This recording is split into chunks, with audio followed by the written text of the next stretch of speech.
మనం అందరం ఇలా కొంచెం చెవులు నాకు ఇవ్వాలి, చెవులు నాకు ఇవ్వాలి. మనం అందరం ఇప్పుడున్న ఈ ప్రదేశంలో అందరికీ ఉంది ఊపు, ఎవరికి వాడే తోపు. Don't stop.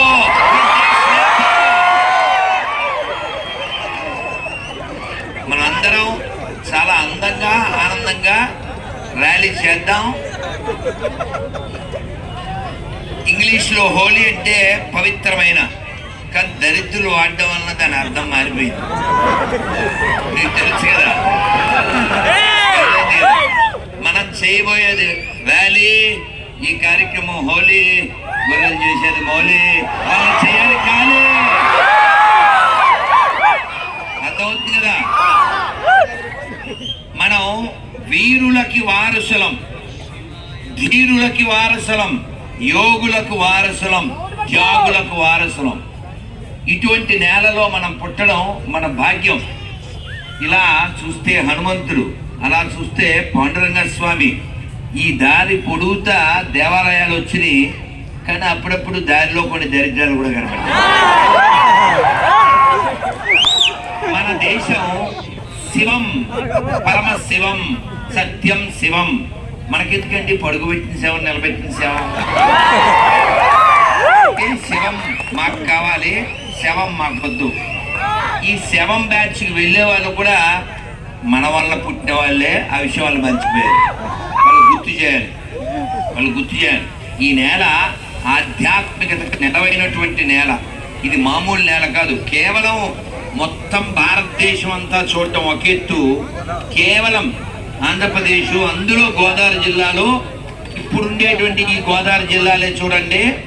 5 పంచారామ క్షేత్రాల్లో 4 ఇక్కడే ఉన్నాయి. అవునా కదా? దాక్షారామం, కుమారరామం, భీమారామం, క్షీరారామం. ఈ పంచారామాల్లో 4 మనవే. గోదావరి మనదే, డొక్కా సీతమ్మ మనదే. ఇంతేనా? మీరు విని ఉంటారో, కొందరు వినలేదో. చరిత్రలో వీణం వీరన్న గారు చాలా గొప్ప అయిన వాళ్ళ అబ్బాయిని రమ్మన్నాను. వారు, మనం సర్దార్ కాటన్ గుర్తుపెట్టుకుంటాం, ఆయన విగ్రహాలు పెడతాం గుర్రం మీద.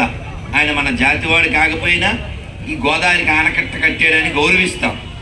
కానీ ఆయన వెనకాలే ఉండి వీణం వీరన్న గారు ఆయన ఆరోగ్యం చూసుకుంటూ, ఆయనకి దారి చూపిస్తూ, గుర్రం మీద ఆయనకు వంట చేస్తూ, గుర్రం మీద ఆయన అనుసరిస్తూ ఆయనకి దారి చూపించారు. ఎంతో సేవ చేశారు. ఆయన ఆరోగ్యాన్ని సేవ చేశారు. దురదృష్టం ఏంటంటే పునాది రాళ్ళు కనపడవు. వీణం వీరన్న గారు ఆయన విగ్రహం కొవ్వూరు గోపాదాల రేవులో ఒకటి ఉంది అంతే. యాక్చువల్గా అటువంటి మహానుభావులు మనం గుర్తించుకోవాలి. రేపు రాబోయే పుష్కరాల్లో అద్భుతంగా మనం అందరిని వెనక్కి తీసుకొచ్చేయాలి. ఏదైతే దారిలో దరిద్రాలు ఉన్నాయో అవన్నీ దేవాలయాల కింద మారిపోవాలి. ఆ ఇసుక మందే, ఆ ఇటుకలు మనవే, దానికి రంగులు వేసినాడు కూడా మనోడే, అసలు అందులోకి వెళ్ళేవాడు మనోడే, వాడిని పుట్టించింది మనమే. వాడు మర్చిపోయాడు. గుర్తు చేద్దాం. ఎవడికో పుట్టాను అనుకుంటున్నాడు, ఎవడో వాళ్ళ ఇంటికి వచ్చాను అనుకుంటున్నాడు. గమ్యం సినిమాలో చెప్పినట్లు, ఎరా మీ ఇంటికి పొలి వచ్చిందా, వెళ్ళిందా? మనం గుర్తు చేయాలి. వాళ్ళ అమ్మ ఎక్కడికి వెళ్ళలేదు, వాళ్ళ ఇంటికి ఎవడు రాలేదు, వాడు మనోడే, మనకి పుట్టినోడే అనే విషయం వాడు మర్చిపోయాడు. మనం గుర్తు చేద్దాం. అదే విషయాన్ని మనం పాటలో చెప్పుకున్నాం. కొంచెం మనం అందరం కలిపి చెప్పుకుందాం. ఇది మన దేశం, ఇది మన దేశం, ఇది మన దేశం, ఇది మన దేశమురన్నా, ఇది స్వర్గము కన్నా మిన్నా. ఇది మన దేశం, ఇది మన దేశమురన్నా, ఇది స్వర్గము కన్నా మిన్నా. వేష భాషలు రూపురేఖలు, మత భేదాలెన్నున్నా, మనమంతా ఒకటేనన్నా. గతమంతా ఒకటేనన్నా మన గతమంతా ఒకటేనన్నా మన గతమంతా ఒకటేనన్నా James father Jackson James father Jackson Jackson father Jipson Jackson father Jipson Jipson father Jaipal father పైపా Jaipal father Jaira Jaipal father Jaira grand father ఒక్కడే గాండు ఫాదరు ఒక్కడే గ్రాండ్ ఫాదరు ఒక్కడే గాండు ఫాదరు ఒక్కడే గతమంతా మనదొక్కటే గతమంతా ఒక్కడే గ్రాండ్ ఫాదరు ఒక్కడే గాండు ఫాదరు ఒక్కడే గతమంతా మనదొక్కటే గతమంతా ఒక్కడే ఇది మన దేశం ఇది మన దేశం ఇది మన దేశము రన్నా ఇది స్వర్గము కన్నా మిన్న భారత్ మాతాకి భారత్ మాతాకి ఐలమ్మ తల్లికి జై శ్రీరామ్. మరి ఈరోజు హనుమత్ జయంతి. హనుమంతుడిని ఎందుకు మనం స్మరించాలంటే అది కూడా ఒక్కసారి నమస్కారం ముద్ర పెట్టి చెప్పండి అందరూ. బుద్ధిర్బలం యశోధైర్యం నిర్భయత్వ మరోగత ఆజాడ్యం వక్పటుత్వంచ హనుమాన్ స్మరణాత్ భవేత్. హనుమంతుని స్మరిస్తే మనకు బుద్ధి, ధైర్యము, బలము, విశ్వాసము, విజయము, రోగం రానటువంటి స్థితి కలుగుతుందన్నారు. అయినా మనం కోరుకునేటప్పుడు ఏం కోరుకోవాలి? బలం కలిగిన వాడిని కోరుకోవాలి. బలహీనుడిని కోరుకుంటే వాడేమిస్తాడు? వాడే పీక్కోలేకపోతే వాడు మనకేమిస్తాడు? కొండనెత్తిన వాడు మాకుండగా, దండం పట్టిన వాడు మాకుండగా, విషం తాగి మరణించని వాడు మావాడై ఉండగా, 2 చెక్కలు 3 మేకులు మాకు వాళ్ళు మర్చిపోయారు. వాళ్ళకి నీతి లేదు కాబట్టి, వాళ్ళకి జ్ఞానం లేదు కాబట్టి గతం మరిచి మతం మారి కథం అయిపోయి దశంభాగాల రూపంలో దరిద్రులు అయిపోతున్నారు. మీరు కావాలంటే చూడండి, నిన్న కాక మొన్న ఒకడు అన్నాడు, వాడు అసలు కమలాసనం పనిచేయడాడు. ముందు వాడు అంటాడు, నిన్ను కట్టెలు కొట్టమన్నాను, నిన్ను దొంగతనం చేయమన్నాను, నువ్వు పనికి వెళ్ళొచ్చు, 100 వచ్చింది, 10 పక్కనేసాయి, 1000 వచ్చింది, 100 పక్కనేసాయి. అది వారం పోగడిన తర్వాత తీసుకొచ్చి పెట్లో వేసి ఆడు సినిమాలో టైప్లో అంతకు మించి అని నిన్న చెప్తున్నాడు. వాడి పేరు తెలీదు. వాడు ఏమంటాడంటే, మీ ఇంట్లో ప్రతిదీ ఫస్ట్ మాకే, కూతురు పుడితే కూడా ఫస్ట్ ఇంటికే ఇచ్చారు. అది వాడి నిజస్వరూపం. కాబట్టి ఇటువంటి BOKADA బుక్ మనకు అవసరమా? అది అవసరమా? అందుకని మీరు వీళ్ళందరూ మన వాళ్ళే. ఎవడెవడైతే మతం మారాడో వాడికి నీతి లేదు కాబట్టి మతం మారాడు, జ్ఞానం లేదు కాబట్టి మతం మారాడు. మీరు కావాలితే సెల్ ఫోన్లో ఇప్పుడు ఇంటికి వెళ్ళిన తర్వాత, ఈ కార్యక్రమం అయిన తర్వాత నెట్లో కొట్టండి, వాట్ హ్యాపెనింగ్ ఇన్ నైజీరియా అని. రోజు అక్కడ ఇక్కడ లసూన్ ప్యాజ్ నరికినట్టు నరుకుతున్నారు. హిందీలో లసూన్ ప్యాజ్ అంటే ఎలా తెలుస్తుంది? ఉల్లిపాయలు తరిగినట్టు తరుగుతున్నారు అక్కడ గొర్రెలు. అర్థమవుతుందా? నైజీరియాలో. కాబట్టి ఈ గొర్రెలు, వీళ్ళ కబుర్లు, ఈ వీపీ గాళ్ళు ఎడ్డ పగిలిపోను ఇక్కడ మన దగ్గర బాగాల్సిందే. అర్థమైందా? ఓన్లే మనోడే మనకు పుట్టినోడే అని మనం వదిలేస్తాం కాబట్టి వాడు వాగుతూ ఉంటాడు.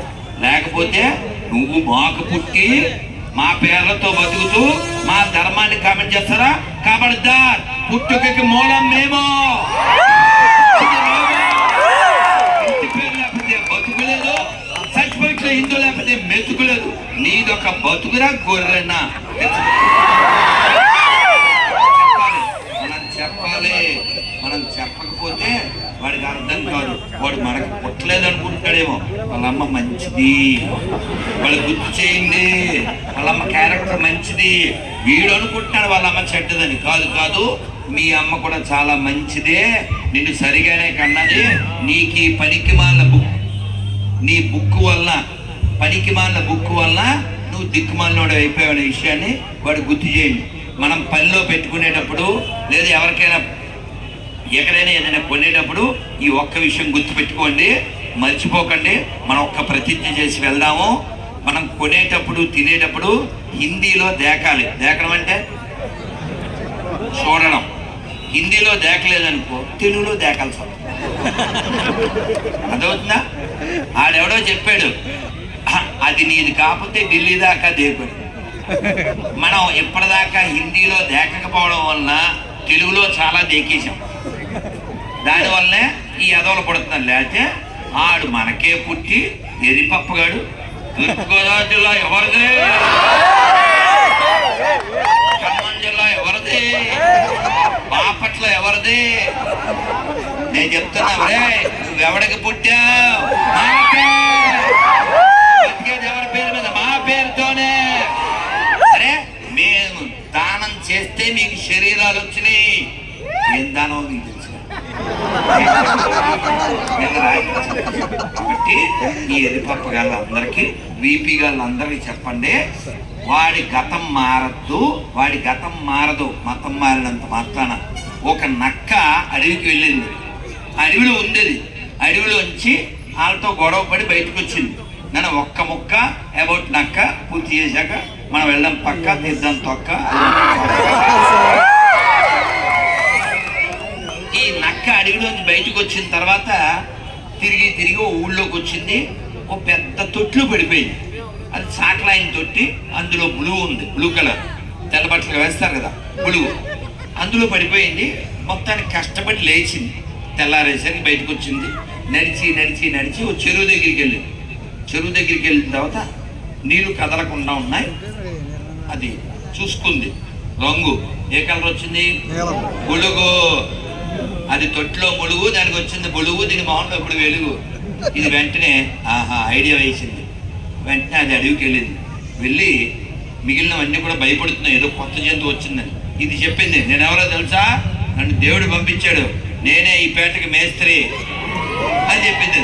నేనే బాసు అని చెప్పింది. ఈ రోజు నుంచి ఏనుగు నా వెహికల్, సింహం పులి నా సెక్యూరిటీ, జింక నాకు ఫ్యాన్ అదే జిరాఫీ నాకు ఫ్యాన్ విసరాలి, ఇంకొక జంతువు వచ్చి నాకు ఫుడ్ తేవాలి. ఇలా అన్ని ఆర్డర్లు వేసింది. లేకపోతే చీజ్ చెండాడేస్తానంది. ఈ నక్కలంటి బడ్డీ పంపించేయండి అంది. కొన్ని రోజులు జరిగింది, దాని ఆట పాట జరిగింది. కానీ ఈ నక్కలకి వెనకాల కొంచెం నోరు మూస్తే బాగుంటుంది, ఇంగిత వాడితే ఇంకా బాగుంటుంది. ఈ నక్కలకి ఓ లక్షణం ఉంది. వాన వస్తే, వాన వచ్చే ముందు మబ్బులు వేస్తే వాటికి లోపల ఊపు వస్తుంది, లోపల నుంచి ఓలొస్తుంది అన్నాయి. అవి నక్కలు తరివేసింది. అవి అటువైపు ఉన్నాయి. అవన్నీ ఈ ఊల వేసింది. ఊల వేసేసేదానికి దీన్ని సొగర ఆగలేదు. ఇది కూడా అంది. అంతే. పక్కన ఏనుగు, సింహం, పులి, ఇది బలే తొక్కి నార తీసేసింది. అందుకనే వాళ్ళ బుక్కులోనే రాసుకున్నారు. వాళ్ళ గురించి వాళ్ళకి బాగా తెలుసు. వారు గొర్రెల వలె కనబడుతున్నారు, వాస్తవుని వారు తోడేళ్ళై ఉన్నారు. వాళ్ళ గురించి వాళ్ళే రాసుకున్నారు బాగా. కాబట్టి ఈ తోడేళ్ల జాతి నుంచి, ఈ నక్కల జాతి నుంచి, అలాగే ఆహారంలో ఉమ్ము ఉత్సా పోసే ఈ పచ్చ పిచ్చ జాతుల నుంచి ఈ ప్రపంచాన్ని కాపాడాలి, ఈ దేశాన్ని కాపాడాలి. ఎవరిని పడితే వాడిని బయ్యా అని గొయ్యిలో పడిపోకండి. ఎవడరా నీకు బయ్యా? ఎవడరా నీకు బయ్యా? నువ్వు అమ్మానే ఆవిడ కోసుకు తినేవాడు నీకు బయ్యానా? వేణుగోపాల స్వామి రాజమండ్రిలో వేణుగోపాల స్వామి గుడి ఇప్పుడు ఏమని పిలువబడుతుంది? వేణుగోపాల స్వామి గుడి కాదు, ఇప్పుడు అది పెద్ద మసీదు అని పిలువబడుతుంది. ఎందువల్ల? ఆక్రమించబట్టి. మన వేల దేవాలయాలు కూలగొట్టి వేల దేవాలయాలు ఆక్రమించినోడు నీకు బయ్య అవుతాడా? తినే దాంట్లో ఉమ్ము ఉత్సా ఇది కలిపేవాడు బయ్య అవుతాడా? ఎవడన్నా నీకు బయ్య? నీ అయ్య నీ నోట్లో ఉయ్య. అందుకని మనం ఎవరిని అనాలో, ఎవరి దగ్గర తినాలో, ఎవరి దగ్గర కొనాలో కొంచెం హిందీలో దేకండి. ఒక ప్రతిజ్ఞ చేయండి.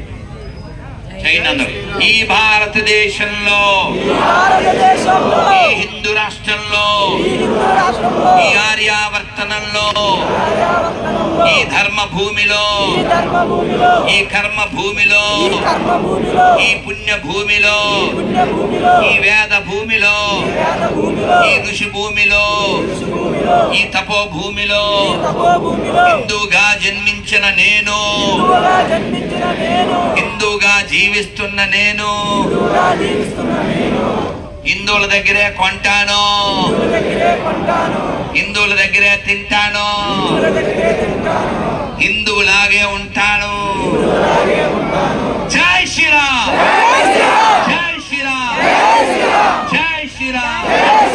భారత్ మాతా కీ భారత్ మాతా కీ. అందరూ అట్లే రెండు చేతులు జెండా ఎత్తండి. అద్భుతం.